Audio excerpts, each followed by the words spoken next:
السلام علیکم. دا رقم ویډیوګانې به موږ تاسو څنګه جوړو. تاسو اول د انسټاګرام اکاونټ وګورئ. ډېر کم پوسټونه کړي دي خو په میلیون کې ویز راځي. دا ویډیوګانې ډېر په اسانۍ سره جوړېږي. په ټیک ټاک، په یوټیوب او په انسټاګرام او په فیسبوک کې هم ښه ویرل کېږي. څنګه جوړېږي مکمل معلومات د سکرین په طرف. اول به تاسو راشئ چت جی پي ټي ته. کله چې چت جی پي ټي ته راغلی پرې دوه لاین باندې به کلیک واخلئ. پرې دوه لاین باندې کله کلیک واخیسته نو دلته به یو آپشن راشي. د مور باندې به کلیک واخلئ. دلته به پرې ایپس باندې کلیک واخلئ. کله چې پرې کلیک واخیسته دلته به په جی پی ټي اس پرې باندې کلیک واخلئ. کله چې پرې کلیک واخیسته دلته به تاسو ولیکئ فلاینګ هومن. دا به تاسو ولیکئ فلاینګ هومن. دا به تاسو ولیکئ. دلته یو آپشن راځي هغه به تاسو وهئ. دلته به اولنی آپشن نه دلته دا دویم کوم چې یو لوګو ده په همغه لوګو مطابق به هغه وهئ. زه به تاسو ته لوګو وښیم. فلاینګ هومن جنریټر دغه دویم به تاسو ووهئ. دا وګوره دغه لوګو ده نو دغه تاسو به ووهئ. کله چې دا ووهئ دلته پرې سټارټ سیټ پرې باندې به کلیک واخلئ. کله چې پرې کلیک واخلئ دلته به تاسو خالي ولیکئ سټارټ. کله چې دا ولیکو نو دلته به موږ ته دوه شیان راکړي. یو به ایمیج پرایم او بل به ویډیو پرایم. دلته اوس لس دانې اپشن یې موږ ته راکړه. دې کې چې کوم یو ستاسو خوښ چې دا سړی باید کوم ځای کې والوځي نو سمندر یې ورته ښودلی، غرونه یې ښودلي، ونې ښودلي، ښارونه یې ښودلي. کوم یو چې ستاسو خوښ همغه به تاسو ورکړي. زه به دلته دا پنځم ورکړم.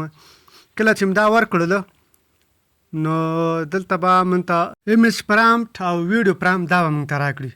کله چې دا راکړو نو دلته به موږ اول څه شی وکړو دغه ایمیج پرامپټ دا به کاپي کړو. دې نه به موږ یو تصویر جوړ کړو. ایمیج پرامپټ او ویډیو پرامپټ دا تاسو وګورئ دلته لیکلي دي. اول به تاسو دغه ایمیج پرامپټ دا به ډاونلوډ کړو. دې نه به یو تصویر جوړ کړو. نو را به شئ ګوګل ته. دا چې کله کاپي کړئ تاسو به راشئ ګوګل ته. ګوګل کې به ولیکئ فلو.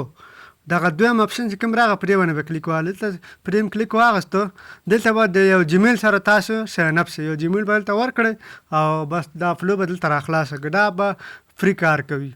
پیډ هم یو دی. نو دلته پرې نیو پروجیکټ باندې کلیک واخلئ. کله چې پرې کلیک واخیستو نو دلته به بعض اپشن راشي. نو دلته به تاسو یو ریشو دا به انتخاب کړئ. یعنې سایز به انتخاب کړئ. د یوټیوب دپاره، ټیک ټاک دپاره، انسټاګرام دپاره. زه به د ټیک ټاک دپاره ریشو انتخاب کړم. ټیک ټاک دپاره به زه انتخاب کړم. نو دلته به دا ایمیج ووهئ. ویډیو به نه وهئ، ایمیج به ووهئ. ایمیج چې کله ووهئ دلته به هغه پرامپټ دلته پیسټ کړئ. کله چې پیسټ کړئ دلته پرې غشې باندې کلیک واخلئ. دلته به موږ ته دوه تصویران جوړ کړي. دې کې چې کوم یو تاسو خوښ یم هغه به تاسو راواخلئ. زه به دغه راواخلم. دا به زه څنګه ډاونلوډوم. دلته پرې ډاونلوډ اپشن باندې به کلیک واخلم. دا غشه چې کوم ده دلته به ایچ ډي کوالیټي انتخاب کړم.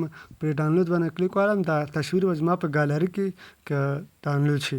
دلته به بیا راشم چت جي پي ټي ته. دغه ویډیو پرامپټ دا به زه ځان سره کاپي کړم. کله چې کاپي کړم بیا به راشم دغه فلو اپلیکیشن ته. کله چې دې ته راغلی یا اپلیکیشن یا ویب سایټ ته دې ته چې کله راغلی دلته به تاسو همغه تصویر به ورکړئ. کله چې تصویر ورکړئ دلته به ویډیو انتخاب کړئ.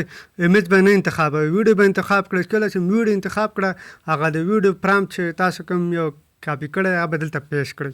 کله چې پیسټ کړئ نو ډېر سره به زموږ ویډیو هغه تیاره شي. نو دا ویډیو به موږ ډاونلوډوو څنګه. نو ویډیو به زموږ تیاره شي. ویډیو به ډاونلوډوو څنګه. پرې ویډیو باندې به کلیک واخلئ. دا ډاونلوډ ویډیو باندې به کلیک واخلئ. زموږ ویډیو به هغه ډاونلوډ شي. مننه، ښه وخت. نو ویډیو زموږ تیاره شوله. په ټیک ټاک او نورو شیانو کې تاسو اپلوډ کولی شئ. مننه، ښه وخت. نور ملګرو سره شریک کړئ.